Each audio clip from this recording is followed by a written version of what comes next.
We now discuss the solution of a problem from the section Real Analysis. This problem is related to uncountable sets.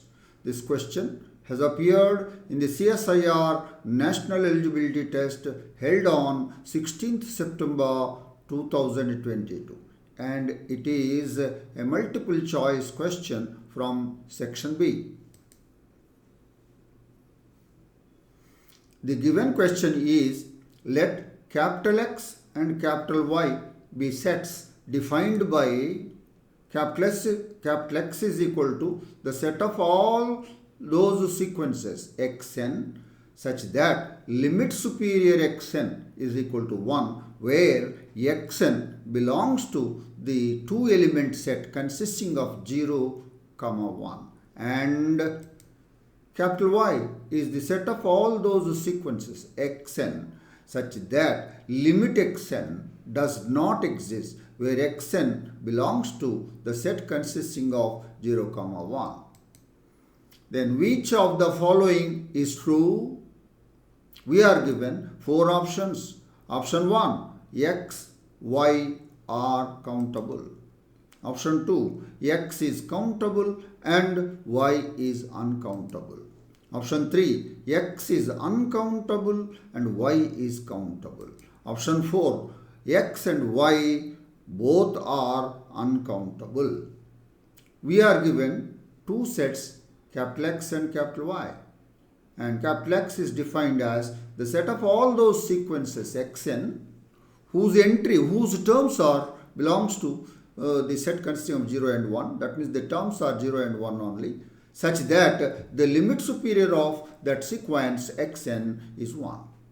And capital Y consisting of all those sequences xn such that limit of xn does not exist, where each xn the terms belongs to the set consisting of 0 and 1. We have to discuss the countability and uncountability natures of capital X and capital Y. Before entering into the discussion of the given question, let's first of all state two results. The first result is result 1. The set of all finite subsets of n is countable. That means take the set of natural numbers and consider the set of all subsets, finite subsets of n. So, proof. Let S be the set of all finite subsets of the set of natural numbers. Clearly, S has infinitely many elements. So clearly, S is an infinite set. Agreed. Let P1, P2, P3, etc., the primes written in ascending order. That means P1 is equal to 2, P2 is 3, P3 is 5, and so on and so forth. Agreed. Now, let us take an element of S. Who is an element of S? Is a finite subset of n. A belongs to S. Let us say A has n elements. And now order the elements of A. Order the elements of A in ascending order. That means the order we take A is a finite subset of n, and A has, let us say, n elements, and we order the elements of A in ascending order. So let A is equal to the set consisting of n elements A1, A2, An, where A1 less than, A2 less than, etc. less than An. That means the elements of A are ordered in ascending order. Now define a function f from S, the set of all finite subsets of n, into the set of natural numbers by f of A is equal to P1 to the power of A1 into P2 to the power of A2 into etc. Pn to the power of An. So if it has n elements, you have to consider the first n prime numbers. and define like this.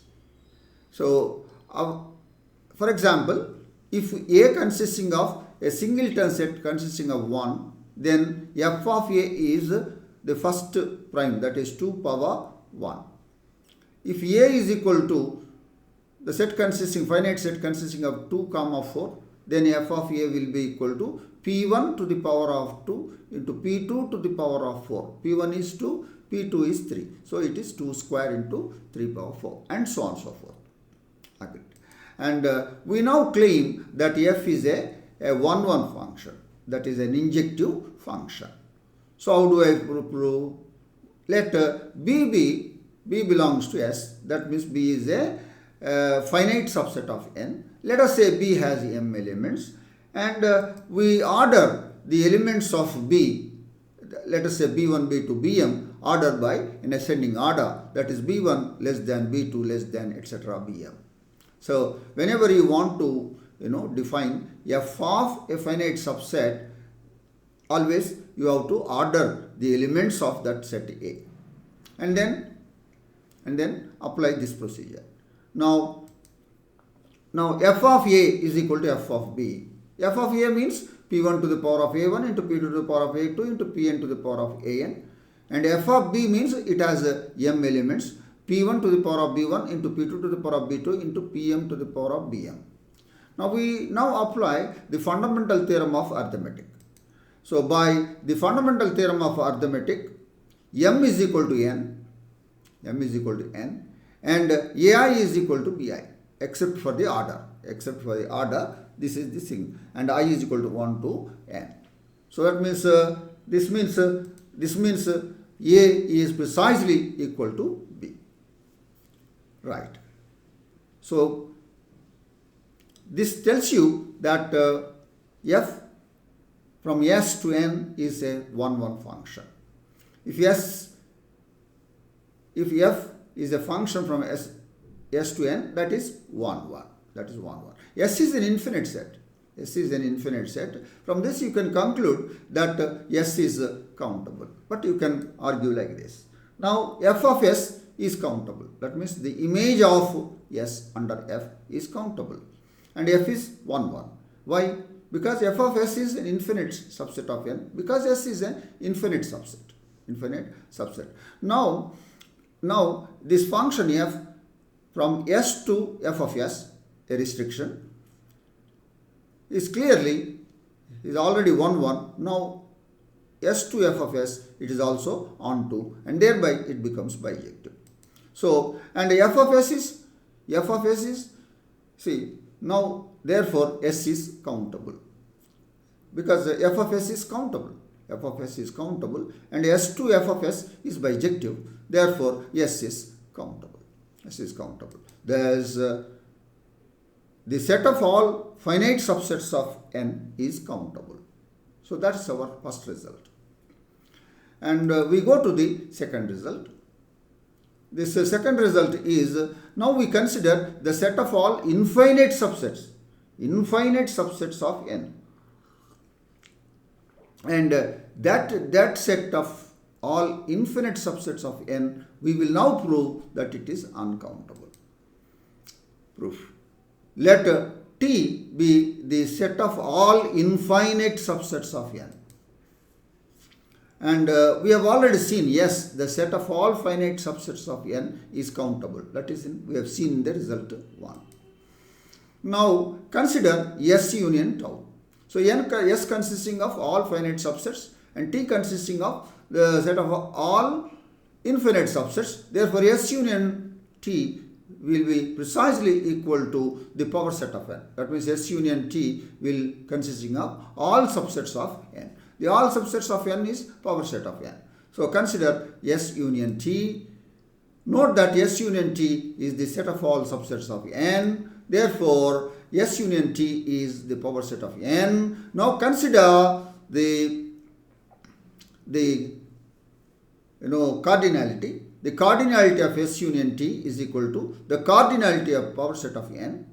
And we know the cardinality of power set of N is 2 power cardinality of N, that is LF naught, 2 power LF naught. is equal to C, which is continuum, which makes S union T to be uncountable. So thus S union T is uncountable. And agreed. Now we want to prove T is also uncountable. Suppose T is countable. Suppose T is countable. Then we already know S is countable. Then S union T is countable. But it is uncountable. You get a contradiction. And T is countable leads to a contradiction. Therefore, T is also uncountable. So if T is countable, then S union T is also countable. The S is countable, T is countable, the union of countable sets is countable. So you get S union T to be countable, which is a contradiction because S union T is uncountable. It's a contradiction. Because of this contradiction, your assumption that T is countable is not true. Therefore, T, the set of all infinite subsets of N is uncountable. Right. These two results are required for us for the discussion. Now we move on to the discussion of the problem. Let's recall this is our question. Agreed? Now get into the discussion of the problem. And now we talk about the limit inferior of a sequence xn and limit superior of xn. Let us say S is the set of all those sequences whose terms are coming from the two element set 0, 1. Agreed. Agreed. Let xn be any sequence from S. Now the elements of the terms of the sequence are 0 and 1. So xn, the sequence xn is a bounded sequence. Then sequence xn is a bounded sequence because the terms xn belongs to the set consisting of 0 and 1 for all n. And when it is for every bounded sequence, the limit superior and limit inferior always exists. Therefore, limit inferior of xn and limit superior of xn both exist, and limit inferior xn is always less than or equal to limit superior xn. Always this is true. If it is a bounded sequence, always limit inferior and limit superior exists, and limit inferior is always less than or equal to limit superior. Agreed.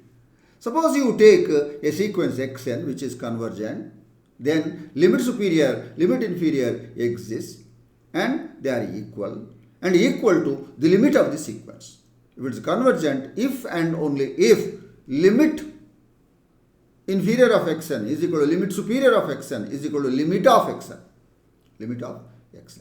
Suppose now xn, n is equal, let us say the sequence xn is not convergent. And they are bounded sequences, therefore limit inferior, limit superior exists. They are not convergent if and only if limit inferior xn must be strictly less than limit superior of xn. So in our case, when it is not convergent, limit inferior of xn is 0 and limit superior of xn is 1 and is always less than. Okay? If it is not convergent, if and only if limit inferior of xn is less than limit superior of xn. Now let us take our set X. X is the set of all those sequences xn such that limit superior of xn is equal to 1, where xn belongs to the set consisting of 0 and 1. Our claim is x is uncountable. How do we show? Now xn belongs to X. Xn is a sequence belongs to X if and only if, by definition, limit superior of xn is equal to 1. This is only definition, that is why it is if and only if. And limit superior of xn is equal to 1 if and only if xn is equal to 1 for infinitely many values of n belongs to n. So limit superior of xn is 1 means if and only if xn is equal to 1, there will be infinitely many terms which are ones. So 1 will be there infinitely many times in the sequence. So xn is equal to 1 for infinitely many values of n belongs to n. So this is if and only if there exists an infinite subset A of n such that xn is equal to 1 for all n belongs to A. So collect all those n belongs to n for which xn is equal to 1. Let us say that set is n. Then that will be obviously A is an infinite set. Then this is if and only if there exists an infinite subset A of n such that xn is equal to 1 for all n belongs to A. Thus, for any, here is a one-to-one correspondence between the sequences of xn, the sequence xn of capital X, and infinite subsets A of infinite subsets of n. So that means therefore the cardinality of x is equal to the cardinality of t, where t is the set of all infinite subsets of n. From the above, there is a correspondence, one-to-one correspondence between the sequence of capital X and infinite subsets of natural numbers. Thus, the cardinality of x is equal to the cardinality of t, where t is the set of all infinite subsets of n. But we know t, the set of all infinite subsets of n, is uncountable. Therefore, x is also uncountable. By result 2, t is uncountable. Therefore, cardinality of x is equal to cardinality of t will tell you x is also uncountable. Hence the result. So our claim is true. We move to capital Y.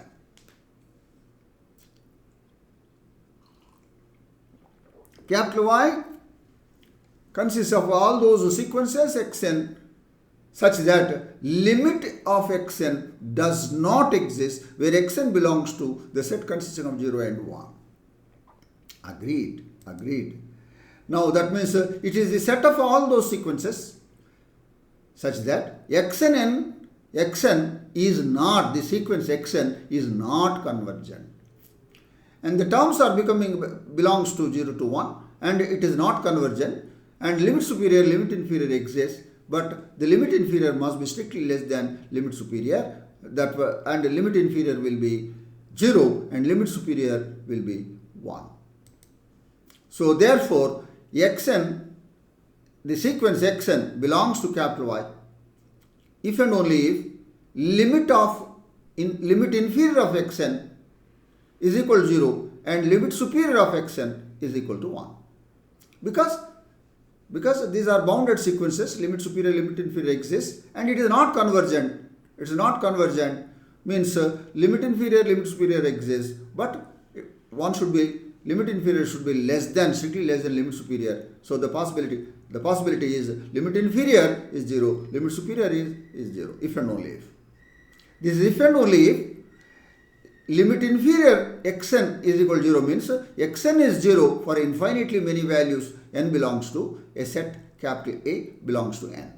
For infinitely many values of n belongs to A, which is a subset of n. And limit superior of xn is equal to 1 means xn is equal to 1 for infinitely many values of n belongs to n minus a. For the n minus a, that means a complement. So xn is equal to 0 for infinitely many values of n belongs to say subset A of n, and xn is equal to 1 for infinitely many values of n belongs to a complement. That means there is a bijection. There is a one-to-one correspondence between the sequences of capital Y and the set of subsets of n such that A and A complement are infinite. So this is if and only if there exists an infinite subset A of n such that A complement is also infinite. So the correspondence, by this correspondence xn is equal to 0 for all n belongs to A and xn is equal to 1 for all n belongs to A complement. By this correspondence we say the cardinality of Y is equal to the cardinality of B. What is B? Where B is the set of all those subsets capital A of n where both A and A complement are infinite. Both A and A complement are infinite. And now note that B is an infinite set. Yes. And B is contained in T, where T is the set of all infinite subsets of n. So T is the set of all infinite subsets of n. In that B is a subset of it. Why B is a subset? B is consisting of all those subsets of n where A and A complement are infinite. Therefore, it will be certainly a subset of T. And B is infinite. And T is uncountable. Therefore, B is also uncountable. Now, B is uncountable because since T is uncountable and B is an infinite set and B is a subset of T. Therefore, B is uncountable. So, thus B is uncountable means cardinality of Y is equal to cardinality of B. So, B is uncountable. Therefore, Y is also uncountable. So, thus we have proved X is uncountable and Y is uncountable. The result, the proof of the solution of this problem, the solution of this problem is complete. And the answer to this question is option 4, that is both X and Y are uncountable. That is the detailed discussion of the solution of the problem from the section real analysis, and the problem is related to countable and uncountable sets. I am sure that you have understood the solution of this problem, and I wish you all the best. Thank you.